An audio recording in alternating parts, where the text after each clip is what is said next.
자, 이제 또 해석, 분석을 이거는 좀 요거는 할 제 거죠? 지대한 관심사항 중에 네. 하나입니다. 그래서 좀 이거는 좀 이게 특성이 있어요. 요거는요, 굉장히 제가요. 전문성이 발휘되는 부분입니다. 47분이에요 지금. 요거는 이제 두 번째 이슈 넘어가는데. 중간 자막 한번 올려주십시오.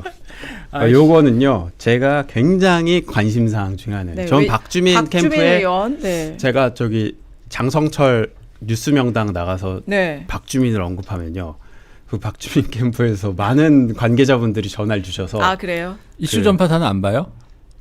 여기서는 박주민 의원을 박주민 언급한 적이 의원 없었던 최근에 것 없어서 같은데요. 그런 것 같아. 근데 이거는요, 박주민 의원을 비판하려고 이 얘기를 꺼내든 건 아니고요. 제 지극히 이 경선을 바라보는 관전 포인트 중에 하나여서 이번에 되게 중요한 포인트지. 그래서 8월 박정현 전대까지 기자가, 예측해 볼 수 있는. 주목해서 8월 보고 있는 전대까지 부분이에요. 이게 영향을 줄 수 있는 구도가 있기 때문에 요거를 주목해서 한번 보자. 관전 자, 포인트 중 하나다. 뭐예요? 요 박주민 의원이 최근에 네. 3월 중순 이후부터 이제 딴지에 글을 올리고 다모왕 뽐뿌 이런 데 이제 글을 올리기 시작했거든요. 요겁니다. 이제 요게 글을 보면 한 31일 30일 딴지에서 먼저 올렸고요. 그다음에 뽐뿌 같다 다모왕 같나 다모왕 같나 뽐뿌 같나 그래요. 근데 이제 딴지 다모왕 뽐뿌는 기본적으로 친청 합당 찬성 여기에 여론이 굉장히 많습니다. 이쪽 여론이에요. 그러니까 박주민 의원은 뭐 이합겔, 이싸, 네. 젠마을, 네. 뭐 이재명 갤러리 뭐 이런 데는 덕후 이런 데는 오지 않았어요. 그러니까 박주민 의원이 들린 곳이 이제 다모왕, 뽐뿌, 딴지라는 곳들인 거죠. 네. 그래서 이제 여기에 이제 주력적으로 이제 활동을 하기 시작한 거예요. 네. 눈도장을 찍기 시작한 거죠. 원래 여기 자주 글을 올리는 스타일은 아니었어요. 선거운동이네 그러면. 네, 선거운동의 그렇죠? 일환으로서 이제 3월 중순부터 이제 본격적으로 이런 커뮤니티를 이제 순례하기 시작하는 거죠. 그러면은 정청래 대표한테 본받은 거예요? 지금 신났어. 아니지. 일단 얘기를 좀 하게. 본받은 봐야 돼, 게 지금. 아니라 딴지 계속 하니까 이제 그러니까 그걸 선거 전략으로서 가져온 거지. 이걸 선거 전략으로 꺼내온 거야. 자, 얘기해 봅시다. 그래서 이제 어떤 거를 주로 올리냐. 먼저 이제 박주민입니다. 뭐 이렇게 인사를 해요. 하면은 처음에는 이 딴지 분들도 호락호락하지 않았어. 박주민을 너 왜 갑자기 왔니? 이런 너 분위기. 뭐야? 평소에 뭐지 선거철이니까 오는 거야? 라는 기류가 있는 거죠. 그런 식으로 해서 처음에는 이제 글을 올렸을 때 막 이제 그 비판 댓글들이 좀 달렸어요. 근데 최근에 이제 바뀌긴 했지만 네. 처음에 이제 했을 때 주요 3가지 사안에 대해서 딴지 분들이 굉장히 화가 나셨다. 뭐예요? 이제 그 글을 보여주실래요? 댓글 단 거. 박주민 의원 댓글 단 거. 지금 거의 내 나와바리에 들어온다고 막 이러면서 너 나 없었어요? 다 분석했어. 큰일이네. 뭐 이런 거야. 그 박주민 의원 이제 댓글 단 게 뭐냐? 네. 첫 번째는 이제 올리니까 딴지 분들이 너는 이 3가지에 대해서 대답을 해라라는 거예요. 네. 그 국회의장 뽑을 때 왜 추미애가 아닌 우원식을 밀었냐? 그리고 왜 전당대회에서 정청래가 아닌 박찬대를 밀었냐? 그리고 왜 합당에 대해서 절차적으로 초반에 비판을 했느냐에 대해서 해명을 하라는 식으로 올린 거예요. 검증 질문을 딱 그쵸. 던지는군요. 그러니까 이제 박주민도 거기에 대해서 이제 일일이 답변을 달기 시작했는데 뭐 어떤 거에 대해서는 뭐 죄송하다고 했고 어떤 거에 대해서는 뭐 당원들의 아무튼 민심을 좀 제대로 살피지 못해서 송구하다는 식으로 얘기를 했던 것 같아요. 네. 그러니까 그런 댓글 쭉 달았고 이게 어디 갔나? 이게 있었는데. 그러니까 박주민 의원 여기 있다. 국회의장권에 대해서 네.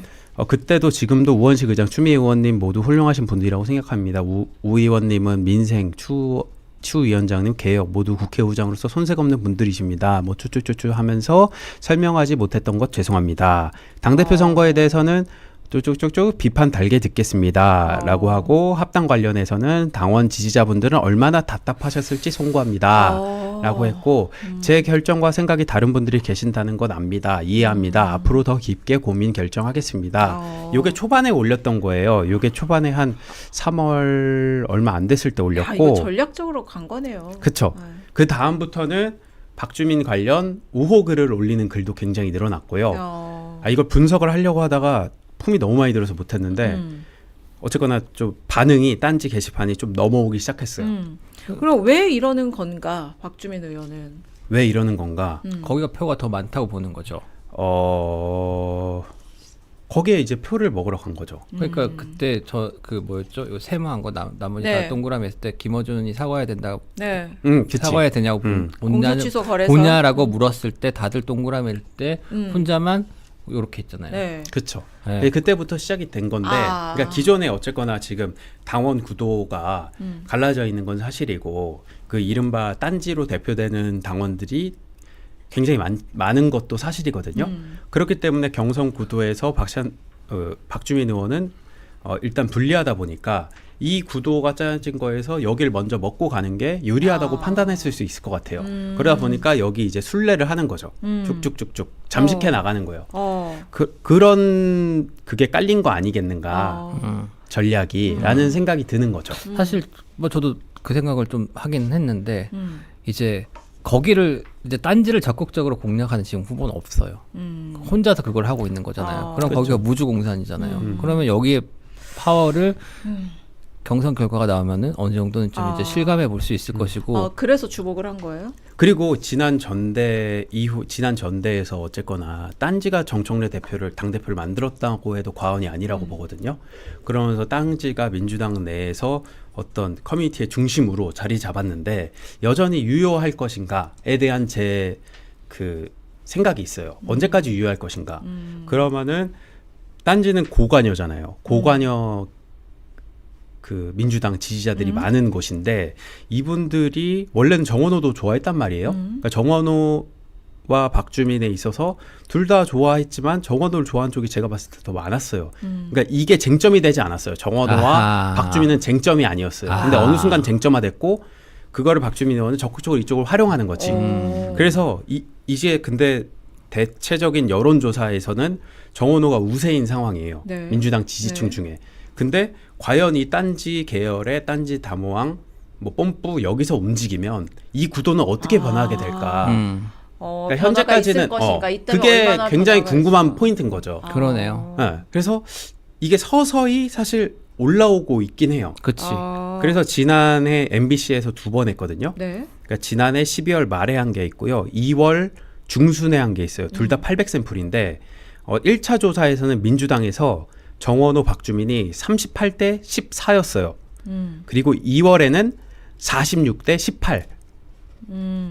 이렇게 했는데 일단 2월이니까 네. 아까 그 박주민 의원이 활동하기 시작한 3월이죠. 네. 요게 반영되진 않은 상황의 여론조사예요. 요게 이제 나와 보면은 더 그 구체적인 게 나올 수 있을 것 같아요. 근데 여기서도 드러나는 거는 그 당시 1차 조사에서 진보는 39대 10이었어요. 정원호 39, 박주민 10. 근데 2월 달에는 진보 46 그리고 진보에서 정원호 46, 박주민 20이었어. 그러니까 박주민이 거의 2배 가까이 올라온 거예요. 그러니까 박주민이 올라오고 있다고. 근데 여기에 그러니까 정원호 대세론에 딴지가 역행을 하면은 이 역행하는 흐름의 파워는 얼마나 될 것인가를 관측할 수 있는 굉장히 재미있는 그 관전 포인트다. 이거 그쵸. 박주민 의원을 비판하려고 하는 게 아니에요. 네. 그 딴지와 담화왕과 뽐뿌의 세력은 얼마나 되는가를 확인할 수 있는 그 전대 기회가 될 것 같아서 말씀드리는 겁니다. 뭐 근데 뭐 물론 되게 재밌는 포인트고 지켜봐야 될 것 같은데 사실 굉장히 큰 영향이 있을 거라고 보는데 또 뭐 상대적으로 정원호 후보가 조금 선거 못하는 그런 것도 좀 있는 것 같고. 그치, 그 영향도 있지. 국민의힘의 집중포화가 일단 정원호 후보를 향하기 때문에 약간 그런 변수들도 있기는 있다. 그리고 정도만 짚고 그러면은 가면 될 것 또 같아요. 동시에 네. 딴지에서 야, 정원호는 안 되고 박주민만 밀어야 돼 이러냐? 또 그건 아니에요. 그러니까 딴지에서 박주민을 옹호하는 여론들이 굉장히 늘고 있다 정도의 수준이라 근데 그걸 전에- 기반으로 해서 딴지의 파워를 엄청나게 예측할 수는 없지만 그래도 어느 정도 이분들이 움직이면 어느 정도가 반영되는구나라는 거는 확인할 수 있을 흥미로운 정도. 포인트네. 근데 저는 사실 이제 그 지난주에 금요일에 이제 50년 경력 저희 사장님이 말씀하셨던 거죠. 요즘에는 지지자를 설득하려는 정치인이 없다라고 얘기를 했을 때 지금 말씀을 하는 걸 들어보니까 그 느낌이 많이 드는 거예요. 진짜 지지자들을 설득하지 않고 그 사람들의 구미에 맞춰가지고 그 사람들이 원하는 얘기만 하려는 사람들이 과연 왜 필요한가? 그거에 대한 진지한 고민은 다들 필요한 시점이 맞아요. 아닌가라는 생각이 들어요. 그냥 올라타는 그러면은 이거예요. 김어준이 사과해야 된다라고 했을 때 거기에서 세모를 드는 그거는 진짜로 말 그대로 그 지지자들이 원하는 말만 하는 정치인의 표본이거든요. 네, 이게 어쨌든 특정 후보가 걸린 일이라 내가 지금 내 입에서 무슨 단어가 나오려고 했는데 참았는데 그렇습니다. 그리고 이제 그 지난번 금요일 날 꽃 여론조사가 나왔는데 네. 관련해서 이제 해설을 하는 거예요. 겸공에서 해설하는데 그 해설을 하자마자 민주당에서 이 서울시장 선거에 관심이 있는 사람들은 굉장히 지대한 그 관심을 보였습니다. 논란이 됐어요, 사실. 뭐였냐면은 네. 인서트가 준비돼 있을 텐데요. 그 어. 결과에 대해서 얘기를 하는 거예요. 근데 이제 그러니까 박주민 의원이 꽃 결과에 대해서 좀 잘 나온 게 보였어요. 거기에 대해서 이제 그 박시영 그 대표랑 김어준 씨가 얘기를 나누는 거예요. 거기서 이제 보시면은 뭐 그러니까 이제 정원호 후보가 3월 초에 정점을 찍었다는 거예요. 그러니까 정원호는 정점을 찍었다. 그 뒤 조금 하락했는데 그때 무슨 일이 있었냐면 기본 충수 관련해 TV 토론의 사과 여부에 대해서 기억하시죠? 그 이제 박주민 의원이 세보 든 거 그거 얘기를 하는 네. 겁니다. 요 다음 거 JTBC라고 하고 그게 변곡점이 됐다. 그래서 정무 감각에 대한 논란이 있었다. 그 뒤로부터 민주당 지지층 내에서 좀 이 부분이 논란이 있으면서 지지도가 빠지기 시작했다. 그러니까 그 세모를 들면서 지지율이 빠졌다고 얘기를 한 거예요. 그러니까 명확히 자기 의견을 밝힌 게 정무적 감각에 문제가 있는 거다 이런 얘기네. 잠깐만요. 저 앞에 한 번만 보여주시면 안 돼요? 정원우 후보가 정점을 찍고 하락을 했는데 김어준 총수와 관련된 TV 토론의 사과 여부에 대해서 동그라미를 한 거 아니에요? 정원우 후보는? 그것 동그라미. 때문에. 그 다음에 넘겨주세요. 그러면은 그게 상당히 그러니까 김어준이 사과해야 한다고 했기 때문에 정원우에 떨어지고 그치. 있다라고 지금 얘기를 한 그리고 거잖아요. 그래서 정무적인 감각에 문제가 있다 이런 논란이 있는 거다. 얘기야. 그러면은 거기 나머지 그 다른 사람들도 다 논란이 있는 사람들인가요? 그치. 근데 정원 후보만 이제 콕 집어서 얘기한 그리고 거예요. 다음도 있지 않나요? 쭉쭉 있었어요. 그래서 원래는 이게 다음. 요것도 다음. 하면은 이제 이번에 이제 7일부터 3일간 하잖아요. 그게 이제 결선에 가느냐 마느냐가 네. 굉장히 관전 포인트예요. 왜냐하면 정원호 대세론이 유지되면 결선에 안 가고 50%를 넘어서 바로 확정? 정원호로 후보 확정이 돼버리니까 그게 이번 주 이제 9일입니다. 근데 이제 김어준 씨는 나 여기서는 이제 결선으로 갈 가능성을 좀 열어 놓은 식으로 이제 얘기를 많이 했어요. 그러면서 이제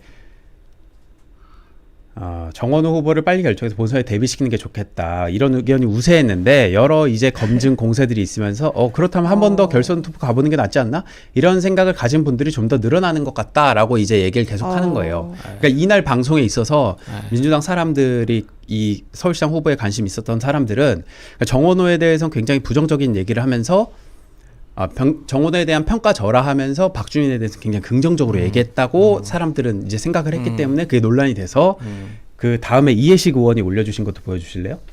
그래서 이제 이해식 의원이 한마디 한 거예요. 저기 보면은 이런 가운데 어제 겸공에서 김어준, 박시영, 이택수 세 분이 마치 짜맞추듯이 결선 투표 가능성을 언급한 것은 민주당 서울시당 후보 경선판을 보다 흥미롭게 만들고자 하는 선의로 봐줄 수도 있겠지만 자칫 특정 후보에 대한 노골적인 편들기로 여겨질 우려가 있다는 점도 헤아려 봐야 합니다. 라고 얘기를 한 거예요. 근데 이거는 굉장히 이해식 의원이 점잖게 얘기한 거고 그 각 캠프에서는 상당히 이제 너무 심하다. 이 정도는 너무 심하게 얘기를 했다. 이게 당무 개입 아니야?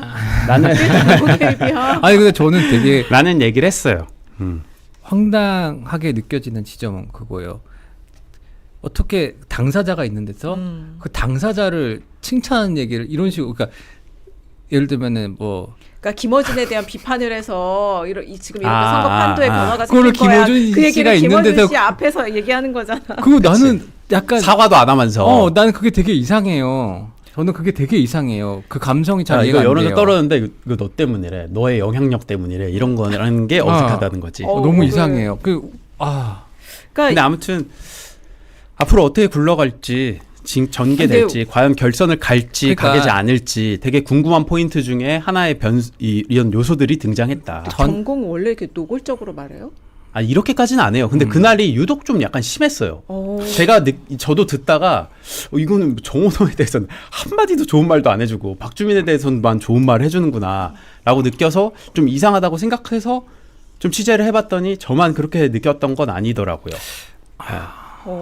대단하다. 그래서 이제 이렇게까지 그 상황님께 밖에서도 약간 어느 정도 그 영향력을 미치는 것처럼 이렇게 하기 때문에 또 딴지에서도 그런 영향력도 있고 담화왕, 뽐뿌 이렇게 하기 때문에 이들이 이제 총 단결해서 움직이면 과연 판세는 어떻게 변할 것인가 라는 것이 굉장히 점점점 전 궁금해지는 거죠. 저는 어쨌든 3자 경선이니까 결선 투표 가는 게 크게 이상하진 않은 상황이라고 생각은 들어요, 사실은. 이제 여론조사 흐름 같은 것들을 보면은. 근데 아까도 말씀드렸듯이 너무 이상해요. 그 이유가 그 아니, 김어준 씨 그러면은 그 공소 취소 건설에 대한 사과 여부야. 후보가 판단 지금 어쨌든 잣대가? 간에 제일 앞서 달리고 있는데 그게 안 되면은 김어준한테 사과를 하라고 했기 때문에 후보가 안 된 거다. 결과적으로 일결론이 만들어지는 거잖아요. 만약에 결선에 후보가 안 된다면 그리고 박주민 의원이 그치. 만약에 결선 그 투표 얘기를 하는 올라간다면 거잖아요. 그렇게 될 그런 수도 있는 거죠. 덕분에 된 그게 거고. 그거 근데 만약에 이제 그 끝에도 결국 박주민이 이겼다라고 정원호가 이겼다라고 하면은 그 영향력은 고관여층엔 굉장한 영향력을 끼칠 수 있겠으나 중관여, 저관여의 대세론에는 이 영향력이 없었다라고 볼 수도 있는 거고. 그러니까 이거를 저는 이렇게 본다. 제 관전 포인트, 관심사항 1번. 놀랍다. 7시 3분입니다. 대화 내용이. 자.